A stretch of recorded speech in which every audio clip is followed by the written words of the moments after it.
is a great pleasure to present the distinguished American, Dr. Wernher Von Braun.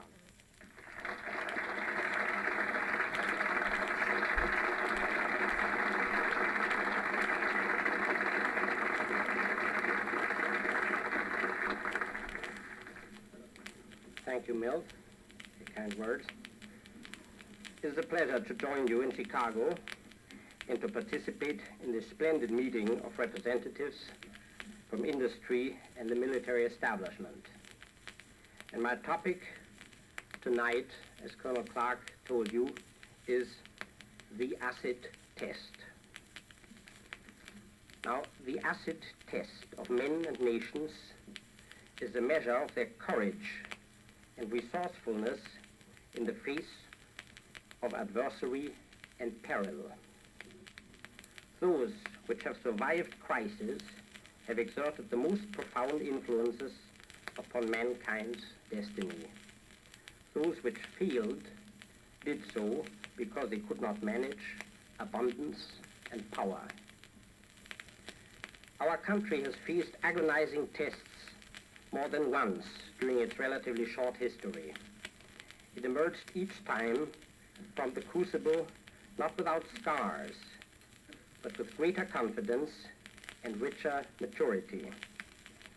America survived crisis because it knew what must be done and did it without regard to consequences, with faith in its own judgment and in the resources which had to be marshaled for the common good. Even now, we are experiencing another test. Historians may record it as one of the most fateful intervals of the 20th century, which has certainly had more than its share in historic events. The early days of October 1957 marked a turning point in our destiny and that of other nations, large and small. An unprecedented technological achievement suddenly transformed a troubled but familiar world into one of strange and foreboding aspect. As it has, since the dawn of the Industrial Revolution, science had influenced history and directly shaped the lives of men. The reaction to these events has been profound. It triggered a period of self-appraisal rarely equaled in modern times. Overnight, it became popular to question the bulwarks of our society, our public educational system, our industrial strength, international policy, defense strategy and forces, the capabilities of our science and technology. Even the moral fiber of our people came under searching examination. Since the evident threat was to our security, the initial preoccupation concerned modern weapon systems and means of defending against them. The sword of Damocles menacing free people consisted of a monstrous destructive force inherent in automatic delivery systems capable of transporting thermonuclear warheads over thousands of miles in any weather across all geographic and political barriers at velocities of such magnitude as to imply total destruction without advanced warning. The logical process of evaluation of our position has been underway ever since. First, to determine if we possessed these weapons and what means of defense could be erected. Actions have been taken by the Defense Department, fully supported by the Congress, aimed at achieving operational capabilities with the intermediate and intercontinental ballistic missiles at the earliest practicable date. Perhaps it is time now, without muddying the waters further, to determine whether we have correctly assessed the total threat represented by a totalitarian regime whose end objective is world domination. The Soviet challenge is by no means restricted to military technology. It goes far beyond the realms of politics and armies. no longer as a task of coping with the Red Menace the exclusive responsibility of generals or statesmen. The acid test involves every facet of our civilization, every part of our society, religion, economics, politics, science, technology, education, and industry. Free men everywhere have been caught up in this grim competition. We enjoy our homes, drive the family car, spend more time in leisure and less in work. We pay less attention to national affairs than to television shows. We are faced with a decision, and we will do whatever is necessary to win this struggle. Or will we continue in our comfortable illusion and thus court the risk of a defeat which would forever eliminate freedom and place our children and their children under the control of an all-powerful state? What we are about to discover is whether a nation who has rated its home run sluggers and its fullbacks above its scientists and philosophers, whether such a nation can meet the total competition of aggressive communism and still preserve its way of life. It will not be enough to perfect weapon system, which must have at least equal capability with those of a potential aggressor.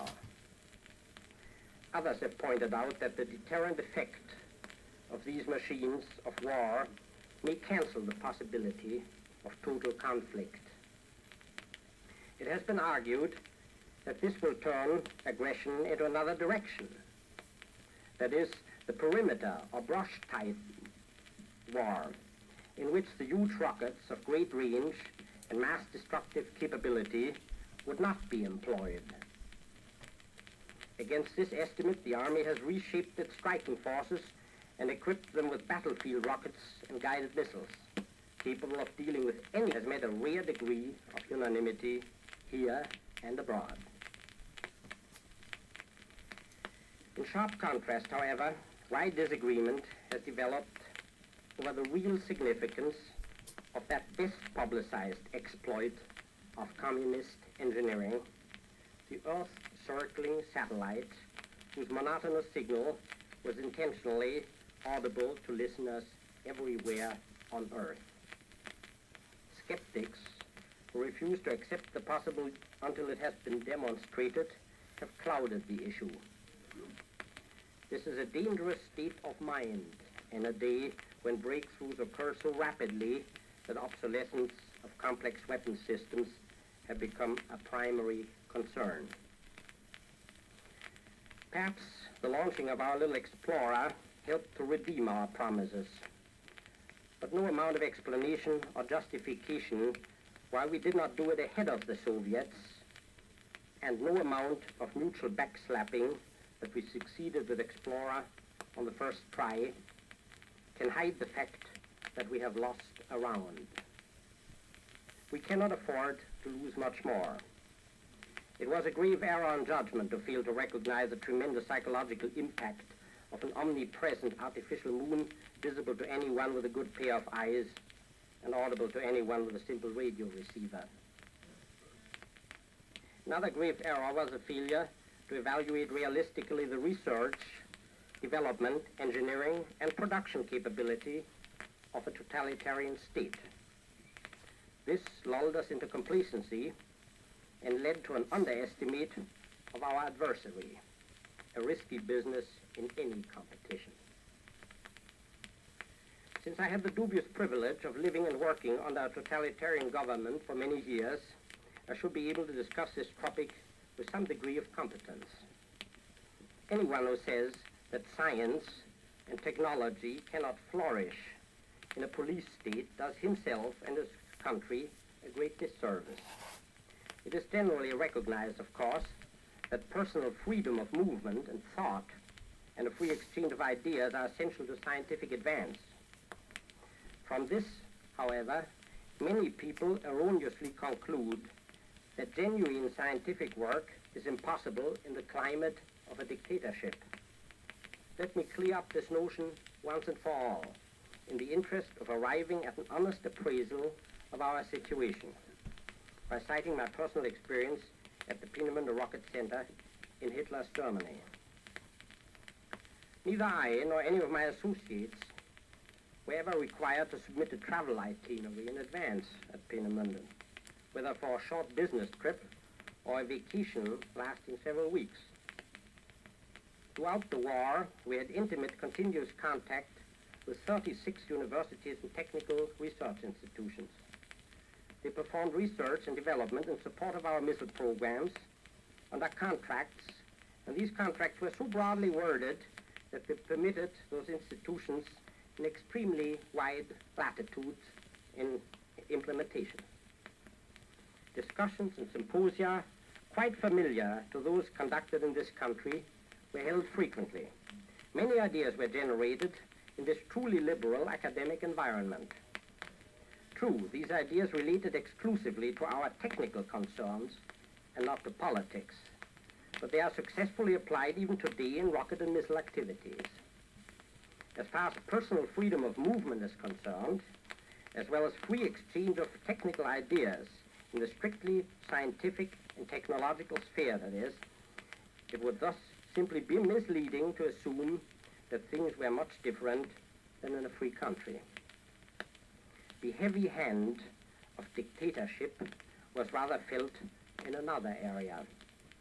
In Peenemünde, the security police kept dossiers on all of us, listing all